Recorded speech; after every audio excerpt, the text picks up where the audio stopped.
এখন পাবলিক সহজে ফতোয়া খুঁজার লাগি চেহারা এটার চেয়ে সুন্দর এটা না, এটা অন্ধকারও বহুত সময় জ্বলে। কারণ নবীর ফ্রেম থাকলে তো এটা জ্বলবো। আমরার ভাইয়েরা শায়েখ আহমদুল্লাহের ফতোয়াও নাই, কোনো ফতোয়ার কোনো রেফারেন্স নাই। কোন হাদিসের কিতাবে তফসিরে কোনো রেফারেন্স নাই। জায়েজ না জায়েজ, জায়েজ না জায়েজ, জায়েজ না জায়েজ। এখন আমাদের যুব সমাজও ওই চ্যানেলগুলি ওই ব্যক্তিগুলোকে বেশি ফলো করে।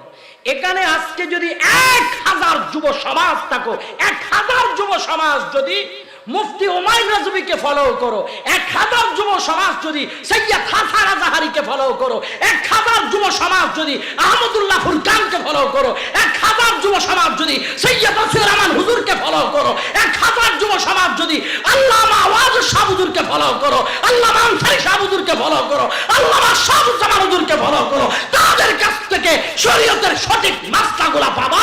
আর তোমরা মিসগাইড হবা না।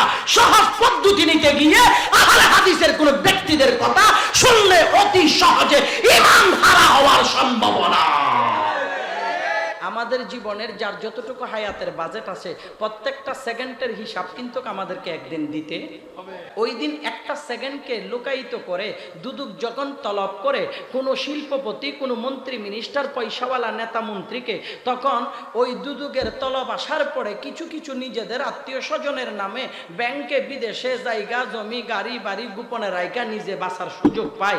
যখন আল্লাহর দেওয়া দুদক দিয়া যখন হাসরের মাঠে তালাশ করবে, তখন কি কোনো এক সেকেন্ডের আমল কি লুকায় রাখার সুযোগ আছে?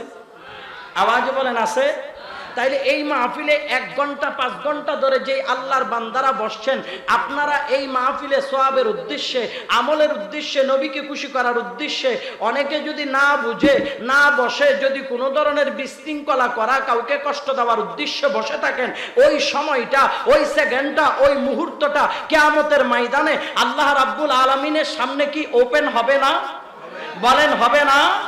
যদি হয়, সেটা যদি বিশ্বাস আপনাদের থাকে, তাহলে এই মুহূর্তে আল্লাহর দরবারে এটাই মনে মনে তওবা করেন, আল্লাহ প্রথমে বুঝি নাই, আকলে ধরে নাই বিদায় আমি আল্লাহর হাবিবের প্রেম ভালোবাসার আলোচনার দিকে মনোযোগটা না দিয়ে বন্ধুর পাল্লাই শয়তানের পাল্লাই পড়ে অন্যদিকে আমার মস্তিষ্ক ছিল, আমি কোরআন সুন্নাহর কথাগুলি আমল করতে পারি নাই। এর ভিতরে যদি আমার কোনো ত্রুটি বেয়াদবি হয়ে যায়, রাসূল কষ্ট পায়, তুমি কষ্ট পাও, হাসরের মাঠে তো আমার আহার আর জাহার পুরোটাই নাই, একুল আর ওইকুল সবটাই বরবাদ। শেষ পর্যন্ত তোমার দরবারে বুঝে সুঝে আল্লাহ ফরিয়াদ করি আমারে মাফ করো।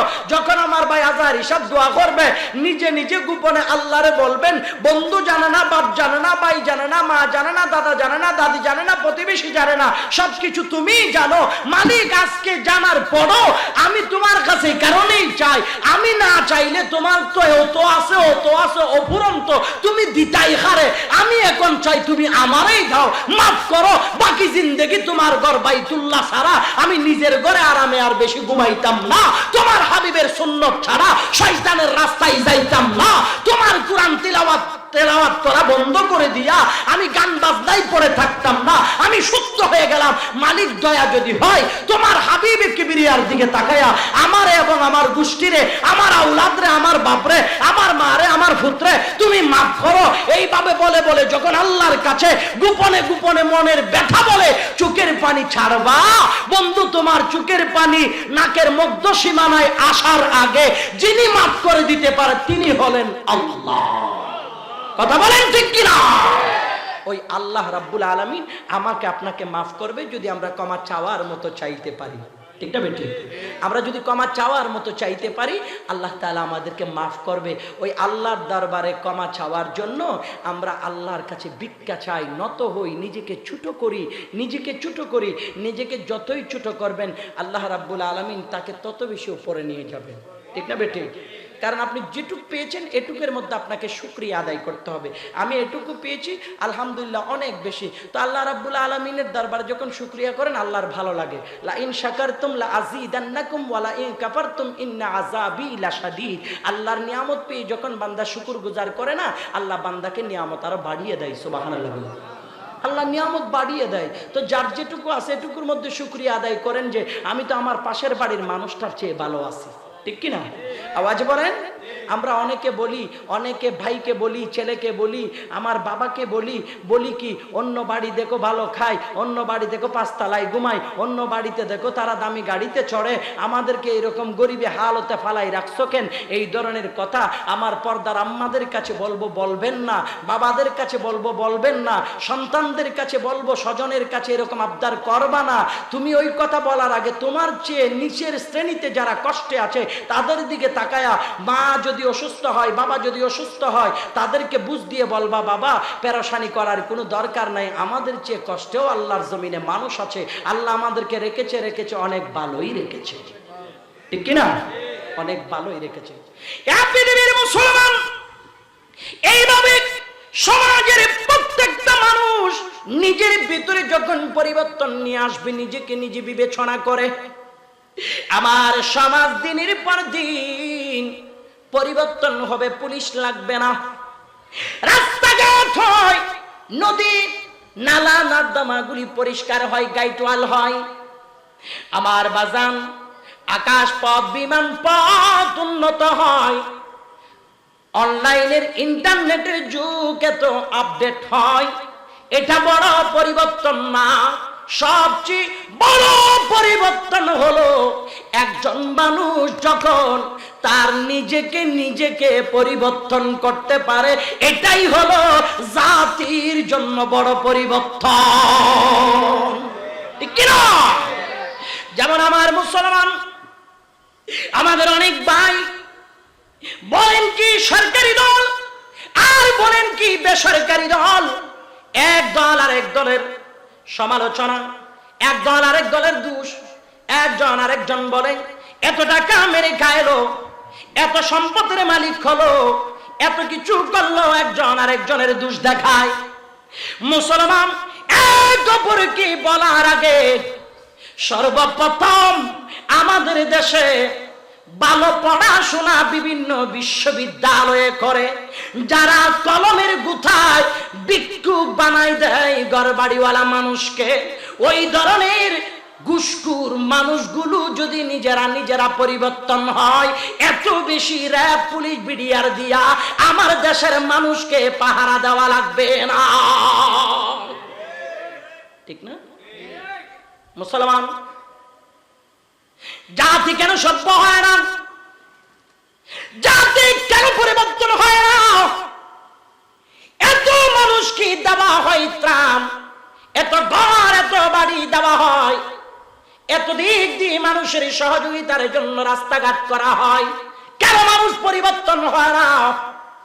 আমার বাজান, একটা কারণে, আল্লাহ যাদেরকে ক্ষমতা শক্তি সামর্থ্য দিয়েছে, ওনারা নিজের জায়গা থেকে যদি আরেকজনের গামের পয়সা শোষণ করে না খায়, তাহলে এমনি দেশ পরিবর্তন হয়ে যাবে। হাজার কোটি তথ্য প্রযুক্তি দিয়ে সন্ত্রাস দমানো যাবে না, অভাবী স্বাবলম্বী করা যাবে না, বেনামাজিকে নামাজি বানানো যাবে না, যতক্ষণ পর্যন্ত ঘুষ থেকে ফিরে আসবে না। ঠিক না? এক বেড়াই পুলিশ এদিনকা ওই যে অনলাইনে পুলিশ এক বেড়াই এক নেতারে ধরছে, দইরা হয় বাইরে টাকা লাগবে আমার দিবি, হয় আমি দলের মুখ, ও বেড়া এটা পরে কইস চেয়ারে বহার আগে বহুত টাকা দিয়া বইছি, অমনে বইছি না। সুতরাং যেই টাকা দিছি বিডা বাড়ি বেচা, এটি তুইও তোর বাপ তোর ফোলাও সকলেতে মিললা যদি না তুলি, তাইলে আমার টাকা দিত কেনা? জীবন যৌবন তো আমার যাইব কি প্রতি মাসে 30,000 টাকা বেতন দিয়া, তো 30 লাখ টাকা যে ইনভেস্ট করছি এটা পাইতাম ফোনানো। এবার চিন্তা করে দেখেন মানবতা দেখাবে কোথায়?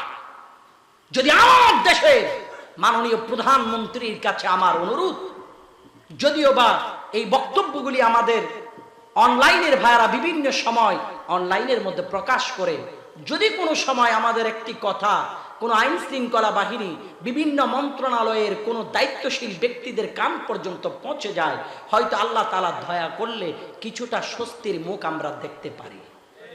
ঠিক না? সেটা কি? আমরা বলি যে আমরা এটা করব সেটা করব, ভাই কি উন্নত করবেন বলেন তো? করছে তো রাস্তা টিকে করছে, কয় আগে বাজার থেকে আসতে টর্চ লাইট লাগতো, অনেক কষ্ট করে হেঁটে আসতে হতো, 5 ঘন্টা লাগতো। এখন টমটমে উঠলেই আপনার আতরার ডিপো থেকে সাইলতাতলি শহীদনগর আসতে লাগে 5 মিনিট, আগে হাইটে আইতে লাগতো 2 ঘন্টা। টাইম কমে গেছে, সব কমছে, কিন্তু ক্ষেতের মরিচ বিয়ারি তো আর দমাইতে পারছে না, পারছেনি? আচ্ছা কোন চাই এ খাসা মরিচ কোন বিমানে চড়ে আইছে, কোন বিজনেস ক্লাস ইয়ারে বইয়া খাসা মরিচ আইছে যার দাম 1800 টাকা 800 টাকা হয়ে গেছে, 1200 টাকা পর্যন্ত হয়ে গেছে। চিন্তা করে দেখছেন মুসলমান? কারণ যত সিন্ডিকেট ব্যবসায়ী দ্রব্যমূল্যের প্রত্যেকটা সামগ্রীর দাম মুহূর্তের মধ্যে আকাশচুম্বী বাড়িয়ে দেয়, তাদের পেছনে বড় ধরনের একজন ইন্ধন দাতা ঘুষখোর আছে। বলেন আছে ভাই? আপনার কেমনে পারে? কুরবানের আগেও খাইছে কতক্ষণ দামি। আমি আজকে আমার বউ ফুলা গেছেন কি বাড়ি কুরবানি করার লাগে, ফ্রিজ যখন খুলছি আমি দেখছি আমার ডিব্বার ভিতরে কমসে কম 250 গ্রাম কাঁচামরিচ আছে। আমি কই এই মুহূর্তে আমিও একটা বড় ধরনের ধনী, 250 গ্রাম টাকা মানে কমসে কম 250 টাকার মরিচও তো আছে। চিন্তা করে দেখছেন নি ভাবলি? শান্তি কোত্থেকে আসবে? এই শান্তি ফিরিয়ে আনতে হলে আমাদের বিবেককে জাগ্রত করতে হবে, আমাদের চিন্তা চেতনাকে বিল্ড আপ করতে হবে, ডেভেলপ করতে হবে। আমরা যদি তা করতে না পারি, জিন্দগিতেও শান্তির মুখ আমরা দেখব না। যে যেদিকে পারে অশুভ ব্যক্তিরা সেদিক দিয়ে লুটে পুটে খাবে। উনি তো বাহিরে পড়াশোনা করেছেন, মিশরে আল্লাহ নিয়েছেন, আল্লাহর ঘরে গেলেন, আর দুবাই গেলেন, কত রাষ্ট্র সফর করেছেন, দেখেছেন। আমরাও দেখেছি, অন্যান্য রাষ্ট্রে দেখেছি কিরকম জানেন? একদম এশিয়ার যেগুলো মুসলিম রাষ্ট্র, এগুলোর কথা বাদ দেন, ইউরোপে পশ্চিমাদের ইউরোপীয় ইউনিয়নের মধ্যে যেই রাষ্ট্রগুলি আছে, ওখানেও রমজান শরীফ যখন আসে, তারা মানবতা উদারতা এমন ভাবে দেখায়, প্রত্যেকটা প্রোডাক্টের দাম আগের চেয়ে কমাই দেয়। আর আমাদের দেশে রমজান আসলে ওই দেশগুলাতে, ইউরোপের দেশগুলাতে মসজিদ অত মুসল্লি নেই যে মুসল্লি আমাদের দেশে হয়, কিন্তু ওই মুসল্লি যেগুলা হয় তার ভিতরে কমসে কম আধা ভাগ মুসল্লি হইছে জিনিসের দাম ডবল ডবল বাড়াইছে ওই জাতের। ঠিক কিনা? নাই নাই নাই, কেমন মানবতা? যার আছে হ্যাঁ খিচ্চা খায়, আর যার নাই হ্যাঁ দাঁত শুকাইয়া মরে। ঠিক না বেটি? আফসোস। আরেকটা কথা বলি, বললে তো এটা ডাইরেক্ট পড়ে যাবে গিয়ে, এটা হয়তো আবার ঝামেলা। যাওয়ার সময় নি গাড়ি চাক্কা গাড়ি থাকে আল্লাহ জানে। এটা কি তা জানেননি? এই যে আমাদের দেশে মাননীয় প্রধানমন্ত্রী মানবতা দেখাইয়া বর্মাইয়া মুসলমান আইনা রাখছে, এ রোহিঙ্গার দলিতে আমরা বালা দেখছিলাম, এটা জারগার বড়ের বড় জারগা, এটা যেমন তেমন বেদমিস না। এটা হয়তো আপনারা এদিকের মানুষ জানুন না, পত্র পত্রিকায় দেখবাই, ওদিকে মাঝে মধ্যে ঘুরতে গেলে দেখবাই, এ রোহিঙ্গার দল এটি আইনা বাংলাদেশে খাইতো পাইছে না, মাইর খাইছে, ভাষা উষা লাল করছে, মুগ্গারা মাইরিয়া আমরা বাংলাদেশে জায়গা দিছে তারা টাকার লাগি, ওকে আমরা বাঙালিরই ফিটাইয়া ফিটাইয়া মারে তারা। কি বেদমিস দেখছেন নিয়ারা? তো আমাদের মাননীয় প্রধানমন্ত্রী মানবতা দেখাইয়া বর্মাইয়া মানুষের লাগে তো সুন্দর সুন্দর জায়গা বাড়ি টাড়ি দিয়া তারারে রাখছে। আমাদের এই শহীদনগর এলাকায় যদিও আপনি একটু করে খবর রাখেন, এখানে এমনও অনেক মানুষ পাবেন যাদের বসত বিটা নাই বিদায় আরেকজনের বাড়িতে ভাড়া থাকে। যেই দেশ এই দেশের মানুষ রক্ত দিয়া স্বাধীন করেছে, ওই দেশের মানুষ বসতি করার জায়গা নাই, আর বর্মাইয়া আইয়া বাঙালিরে জবাই করে আমার বিটার উপর বাড়ি বাঁধা। নিজেকে প্রশ্ন করো, আমি আছি, আমার কোনো ফাউন্ডেশন নেই, আমি মুহূর্তের মধ্যে ভূমিকম্পে যেমন বিল্ডিং ধসে পড়ে, আল্লাহ রাব্বুল আলামিনের নির্দেশ আসা মাত্র মুহূর্তের মধ্যে আমি রাস্তায় পড়ে যেতে পারি, নদীতে ভেসে যেতে পারি, পানিতে আমি বাতাসে উড়ে যেতে পারি, আগুনে পুড়ে যেতে পারি, হয়তো নসিব যদি ভালো হয় অন্ধকার কবর আসতেই পারে না, হয় পানিতে ভেসে চলে যাব। কথা বলেন ঠিক কিনা? সেই সময় আসার আগে আমি নিজেকে একটু জাগ্রত করি। যতক্ষণ নিজেকে জাগ্রত করতে পারবো না ততক্ষণ পর্যন্ত আমার কোনো শান্তি নাই। আমি আছি তো ভালো আছে, আমার পরে জেনারেশন যেটা, আমার পরবর্তী জেনারেশন যেটা, সেটা কিভাবে থাকবে ওই চিন্তা একবারের জন্যও আমরা করি নাই। যদি করতাম তাহলে আমরা অন্যায় করতাম না, মানুষের জমি দখল করতাম না, মানুষকে গালাগালি করতাম না, আরেকজনের মাল চিনিয়ে খাইতাম না, আমরা মন গড়া ফতোয়া দিয়ে সমাজকে দলে দলে বিভক্ত করতাম না, আমরা মানুষকে কষ্ট দিতাম না। যদি নিজের বিবেকের কাছে যদি এই প্রশ্নটা আসতো, আমরা করি না, কারণ নিজের স্বার্থের জন্য সব করতে পারে, সব হয়। নিজের গরুরে নিজে ফাঁসা দিয়ে জবাই করলো, খুঁজতে হইতো না। গত 2 দিন আগে ঈদের নামাজ পড়াইছে, একটা ভিডিও ভাইরাল হইছে এক হুজুরের ভাইরাল হইছে। এখন হুজুরের মনে হয় মাজা ব্যথা, অল হাদিসের হুজুর, এটা আলা হাদিস। তাহলে অল হাদিস কইছি তো, এটা তো মনে হয় ভুলও কইছি, অলস হাদিস কইছি এক কারণে, কারণ আলা হাদিস হইলে, হাদিসের আহাল হইলে, অনুসারী হইলে তারা কষ্ট করে হইলেও নামাজটা করবো। অলস হাদিস এই কারণে কইছি, হে বেটা কোনো রকম সিজদা যায় না, রুকুতে রাখিয়া বাকি উলারে কয় আমি এমনি থাকবো, তোরা হেম দি যা। দেখছেন না আপনি? আর আমরা গোটা জিন্দেগি বছর দেখছি ফেকা ফতোয়ার দিকে যাই লাভ নাই, যেহেতু দুই পাশে দুইজন একজন দক্ষ আলেম আছে, সহজে বুঝানোর লাগে আর কি। কারণ পাবলিক রে সহজে না বুঝাইলে পাবলিক এটারে কঠিন বানাই সারে মাঠে, তখন হুজুরের লাসুস সব সিরিয়া ফেলায়, বহুত সমস্যা। এই কারণে এক জাতের মানুষ বহুত আরামে আছে, যারা যেটা মন চাই এটা কইয়া মোটামুটি জায়গা জমি রাস্তাঘাট গাড়ি বাড়ি সব কাটা করে লাইছে। এখন হইতে সময় হিসাব না হলে বহুত মুসিবত। যেমন আমরা গোটা জিন্দেগি দেখছি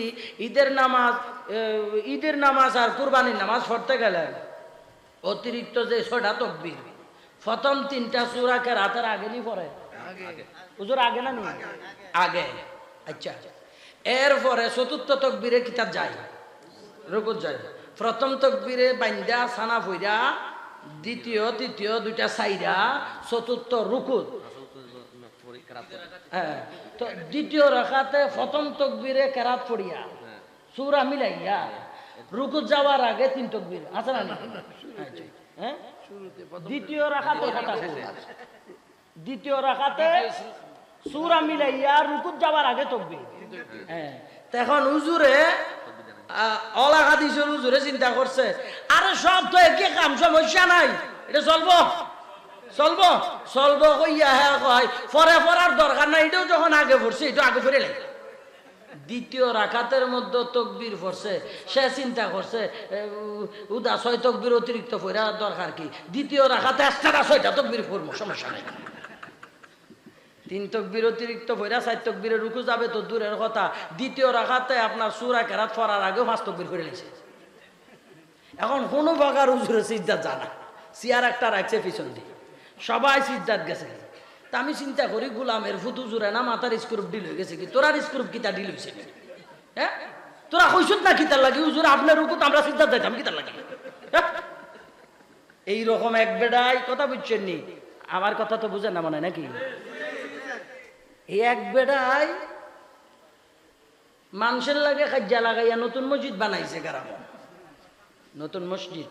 তো নতুন মসজিদ বানানোর লগে লগে তো আর বাউন্ডারি বিলার উইলার দিয়া সুন্দর করে সাজাইতে পারে না, বেড়ার মসজিদ বানায়।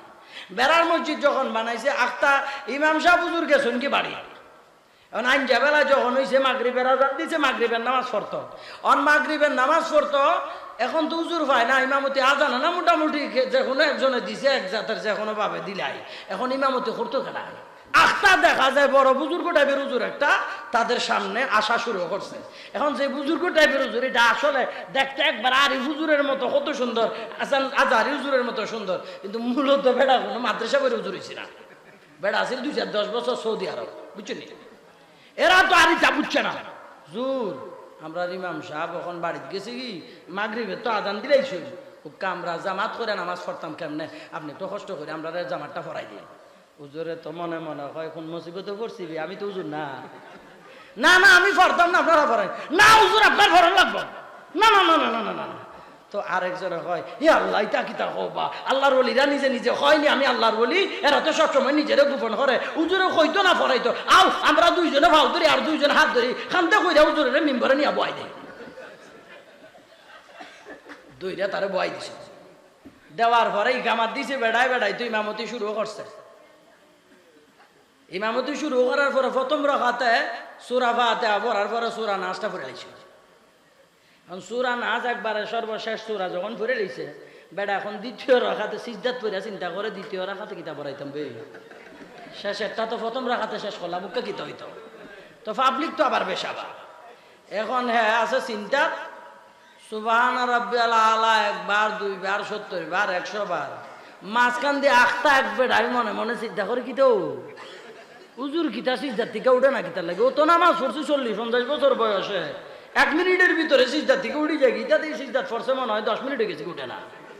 আবার অনেকে কয় ইয়া আল্লাহ, মনে হয় আমরা রক্কল ধারে নিয়ে মনে হয় হুজুর মেহরাজে গেছে, বুঝছেন নাকি? তা বলছি এখন একজনে কয় যেখানেও যাইব যাক, আসলে হুজুর জায়গাত আছে নি কোনো বেড়া ফাটি গেছেন একটু দেখি, কল্লাটা তুলিয়া দেখে বেড়া ফাটি হুজুর গেছেন। আর হুজুর তো কোনো মূলত কোনো ফোনা উন্না ভইরা হুজুর হইছে না। পরে যখন একদিন তারা লাগল ভাইছে জিগাইছে কিতা হুজুর আপনি মিম্বরের বেড়া ফাটিয়া গেছেন কি, আমরা অকল ধারে নাইলে আপনি কইয়া যাইতে আমি যাই কি তোমরা কল্লাটা উঠো, ইতা না কই আপনি গেলেন কে কারণ কিতা? তখন কইছে বেটা তোমরা আমারও জোর করিয়া নিয়ে ওখানে বহাই দিছো, আমি কিতা হুজুর নি, আমি সৌদি আরব আসলাম, মানুষের দেখা ওখার ভিতরে আখতা দাড়ি উড়ি রেখে হুজুরের মতো সাজি গেছি কি, আমার হুজুর মনে করে হিয়ানো বহাই দিছো কিতা লাগে।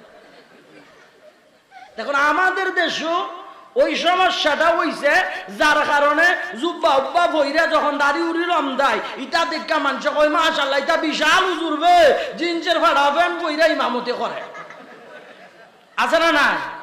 তো ওই দিন ঈদুল আজহার নামাজ পড়াইতে গিয়া এই বেটা যখন রুকুতে গিয়া সবাই কইছিস জামাত, তো আমি মনে মনে চিন্তা করছি ওই বেটার মতো একটা তেরা বেটাও কি আসিল না, হুজুর আমরা অকলতা মাজাবে তাওয়ার ভরসিস দাদি আপনার রুকুর মধ্যেও বাইরেছেন কিতা লাগে, আপনার কষ্ট করে একটা চিন্তা হইলো দিন, 60টার মধ্যে 3টা বাদ দিলে একটা হইলো দেন, কেউ কইছে না। বেটা বেটার মতো খাম সারাইছে, এটা হইছে অলস হাদিস, অহন গ্রামে গ্রামে বাড়ছে, কিতা কোন ঠিক কিনা? এইগুলার টিকা সমাজের বাঁচানোর দরকার, সমাজের বাঁচানোর দরকার। তাহলে এখন এটা বাংলা ফতুয়া, কারণ আমি কোরআন হাদিস জানি না, এটা লম্বা ফতুয়া মাইরা আমি নিজে আটকে গিয়া লাভ নাই। বাংলা কথা কই, এটা আপনারা ভালো করে বুঝানো। এখন পাবলিক বাংলা কথা পছন্দ বেশি করে। এখন এই পাবলিক সহজে ফতুয়া খুঁজার লাগি চেহারা এটার চেয়ে সুন্দর হইতো না, এটা অন্ধকারও বহুত সময় জ্বলে, কারণ নবীর প্রেম থাকলে তো এটা জ্বলবো। কারণ আমরার ভাইয়েরা শায়েখ আহমদুল্লাহের ফতোয়াও নাই, কোনো ফতোয়ার কোনো রেফারেন্স নাই, কোন হাদিসের কিতাবে তাফসীরে কোনো রেফারেন্স নাই, জায়েজ না জায়েজ, জায়েজ না জায়েজ, জায়েজ না জায়েজ। এখন আমাদের যুব সমাজও ওই চ্যানেলগুলি ওই ব্যক্তিগুলোকে বেশি ফলো করে। এখানে আজকে যদি 1000 যুব সমাজ থাকো, 1000 যুব সমাজ যদি মুফতি হুমায়ুন রাজবীকে ফলো করো, 1000 যুব সমাজ যদি সৈয়দ হাসান আজহারিকে ফলো করো, 1000 যুব সমাজ যদি আহমদুল্লাহ ফুরকানকে ফলো করো, 1000 যুব সমাজ যদি সৈয়দ আসিফুর রহমান হুজুরকে ফলো করো, 1000 যুব সমাজ যদি আল্লামা আওয়াজ শাহ হুজুরকে ফলো করো, আল্লামা আনসারী শাহ হুজুরকে ফলো করো, আল্লামা শাহুজ্জামান হুজুরকে ফলো করো, তাদের কাছ থেকে শরীয়তের সঠিক মাসলাগুলো পাবা। আর তোমরা মিসগাইড হবা না, সহজ পদ্ধতি নিতে গিয়ে আহলে হাদিসের কোন ব্যক্তিদের কথা শুনলে অতি সহজে ঈমান হারা হওয়ার সম্ভাবনা। গোটা জিন্দেগি দেখছি বেশি বেশি ইবাদত করার লাগে, এখন কম কম করো, সব কম, ইটাও কম, ওটাও কম, ইটাও কম, কোনোটা বেশি না, কম বালা, কম বালা, কুস্তার দরকার নাই। তো এই আহলে হাদিস এই ভাইগুলা এখন সমাজের মধ্যে এমন গজাইছে, কথা বুঝছেন নি?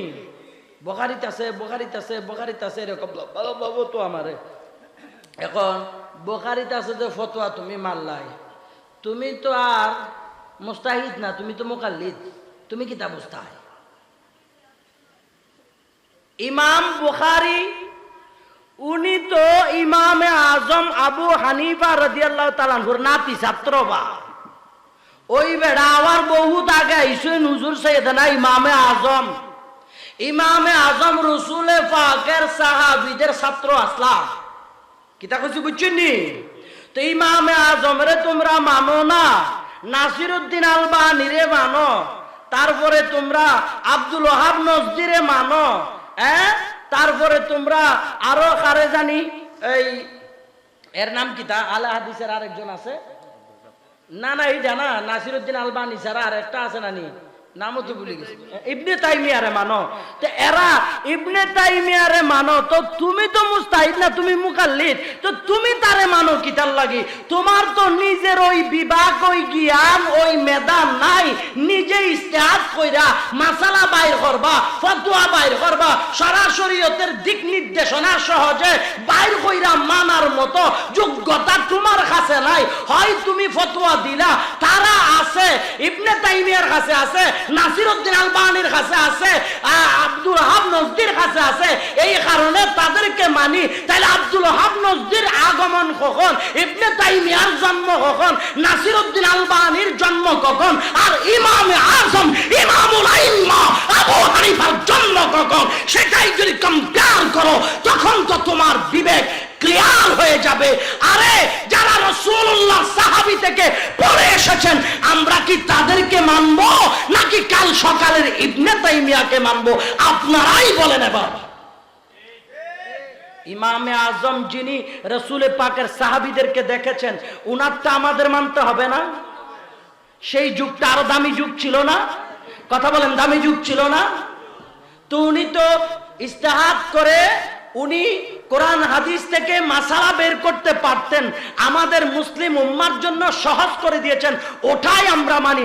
আর তোমরাও মানো। তো তোমরা না মানলে যদি নিজেরা মাসালা বের করতে পারতা, ইবনে তাইমিয়ারে, নাসিরউদ্দিন আলবানীরে না মাইনা নিজেরা যদি কোরআন হাদিস থেকে গবেষণা করে মাসালা বের করতে পারতা, তাইলে বলতাম তোমাদেরটা সঠিক আছে। তোমরাও তো আরেকজনকে মানো, তো আমরা মানলে দুষ্কিতা? সুরে সুরে খালতো ভাই, নিজে চুরি করলে কিছু না, অন্য সুর করলে মুসিবত, ঠিক কিনা? এই জন্য আহলে হাদিস এটা হইল সম্পূর্ণ অমুসলিম ইহুদিদের একটা এজেন্ট। এরা মুসলমান না। এরা কি না? আওয়াজ বলেন, কি না? মুসলমান না। যদি তারা মুসলমান হইতো, আচ্ছা আমি আপনাদেরকে একটা বলি, যেমন এই যে হাসান আজহারি ভাই, উনি মিশর আল আজহার থেকে ডিগ্রি নিয়ে এসেছেন, বিশ্বের স্বনামধন্য গ্রহণযোগ্য একটা প্রতিষ্ঠান মিশর আল আজহার বিশ্ববিদ্যালয়, ঠিক না বেঠিক? আচ্ছা, এই জায়গায় ওনার সমবয়সী একজন ব্যক্তি আমাদের বাংলাদেশের যে কোনো একটা মাদ্রাসা থেকে কামিল শেষ করছে, ফিকহ তাফসীর যে কোনো হাদিস নিয়ে যে কোনো একটা নিয়ে সে কামিল শেষ করছে। এখন ওই ব্যক্তির কথাটা যেভাবে গুরুত্ব বহন করবে না, তার চেয়ে বেশি এই ব্যক্তির কথাটা গুরুত্ব বহন করবে, কারণ তিনি দেশের গণ্ডি পাড়িয়ে বাহিরের রাষ্ট্রে গিয়ে আন্তর্জাতিক মানের বিশ্ববিদ্যালয় থেকে ডিগ্রি অর্জন করে এসেছে। এই কারণে ওনার কথাটাই মানুষের ভিতরে বেশি গুরুত্ব বহন করবে, ঠিক কিনা? কথা বলেন, ঠিক কিনা? তো ঠিক সেভাবে আপনার দুনিয়ার কোন টিচার থেকে পড়েছেন, এই ছাত্রের মর্যাদা একরকম, আর রাসূলের সাহাবী থেকে যিনি পড়েছেন ওনার মর্যাদা আরেক রকম। ইবনে তাইমিয়া, নাসিরউদ্দিন আলবানী এবং আপনার আব্দুল ওয়াহাব নজদি, এরা দুনিয়ার মানুষ, দুনিয়ার শিক্ষক থেকে পড়েছেন, আর হুজুর ইমামে আজম আবু হানিফা রাসূল পাকের সাহাবীদের কাছ থেকে তিনি শিক্ষা গ্রহণ করেছেন। সুবহানাল্লাহ। যদিও বা দুনিয়াবি তাবিরা ওনার ছাত্র, ওনার শিক্ষকও ছিলেন, কিন্তু রাসূল পাকের ছাত্রের চেয়ে দামি ছাত্র আর কেউ নাই, সাহাবীদের চেয়ে দামি ছাত্র আর কেউ নাই, আর সাহাবীদের ছাত্র ইমামে আজমের চেয়ে দামি ছাত্র পৃথিবীর বুকে আর কেউ নাই। এজন্য উনি সাহাবীর ছাত্র হয়ে, শ্রেষ্ঠ শিক্ষক হয়ে উম্মার জন্য ইজতিহাদ করে কোরআন হাদিস থেকে যেই মাসলা বের করেছে, এটা গোটা বিশ্বের মুসলিম উম্মার জন্য কিয়ামত পর্যন্ত গ্রহণযোগ্য হয়ে থাকবে। তাহলে সুতরাং বুঝতে পেরেছেন, খালকের খালামিয়া দলামিয়ার ফতোয়া ওনার কোনো দরকার, আওয়াজ বলেন, কোনো দরকার নাই। এজন্য নাম্বার 1 দায়িত্ব আমাদের আব্বাজান যারা, আম্মাজান যারা, আপনারা আগে খেয়াল করবেন ফুলা কি বিটিয়ানদের মতো উপরে বাঁধে নাকি আমরার মতো এখানে বাঁধে, এটা দেখবাই। কিতা কিছু বুঝছেন নি? ফুলা কি 8 রাকাত গড়ে পরে মসজিদে বইরা দূর মারি আসে, নাকি আপনার 20 রাকাত পরে, এটা আপনারা দেখবেন। ফুলা কার ভিডিও দেখে এটা আপনারা দেখবেন। ফুলার বন্ধু কেডা এটা আপনারা দেখবেন। ফুলা কোন প্রতিষ্ঠানে পড়ে এটা যাচাই করবেন। যদি না করেন তাইলে আপনারা এমন ঠেলা ঠেল্লা দিয়া খবর ঢুকাই দিব, পরে ফুচ্চা মইরা গলিয়া গেলেও কি আপনার খবর পারে গিয়া সূরা ফাতিহা জিন্দেগিত পড়তো না। ঠিক না বে ঠিক? আল্লাহ আমাদেরকে কবুল করুক, আমিন। তেরা বেড়া বহুত কথা কইছি, বলতে গেলে আরো বহুত সময় মুহাব্বত করে কইছি আপনি করেন, আমি এমনি দোয়া করবো, এটা কোয়াতে আমি একটু চান্স পাই গেছি। মূলত বুঝছি না যে আসলে একটা মানুষটা অতক্ষণ বয় রাখা ভালো না। আল্লাহর শুকরিয়া, আমার বাইরে আমি অন্তর থেকে মহব্বত করি, আমার অনেক মহব্বতের ভাই আমারও মহব্বত করে। আল্লাহ তাআলা দিছে, তাদের সমান আমি কোনো দিক দিয়ে না। আল্লাহ তাদের বংশের দিক দিয়ে তারা সেরা, যোগ্যতার দিক দিয়ে তারা সেরা, টাকা পয়সার দিক দিয়ে তারা সেরা, বর্তমান সময়ে মানুষের মহব্বতের আস্থার জায়গা দিয়ে তারা সেরা। এরপরও আমি কোনো কাছা দিয়ে যাওয়ার প্রতিযোগিতা করার মতো আমার কুস্তা নাই। তারপরও ভাই হিসেবে যে মহব্বত করে এটা মাথার উপর রাখা, আমার যে বেটা টাকা দেওয়ার লাগি প্রস্তুত হয়েছে, বালা বালা খাওয়াইছে। আমরা কিতাবাই জানি মঞ্জু ভাইয়ের লাগে একবার মন বইরা দোয়া করলাম, আগামী বছর শুদ্ধ হয়েছে না ওয়াজে বছর, আগামী বছর পাই কিনা এটা জানি না। তারপরে পাওয়ার আশাটা রাখা আজকের মতো আপনারা সকলের কাছ থেকে বিদায় নিলাম। ওয়া মা তৌফিক ইল্লা বিল্লাহ। আসসালামু আলাইকুম ওয়া রাহমাতুল্লাহ।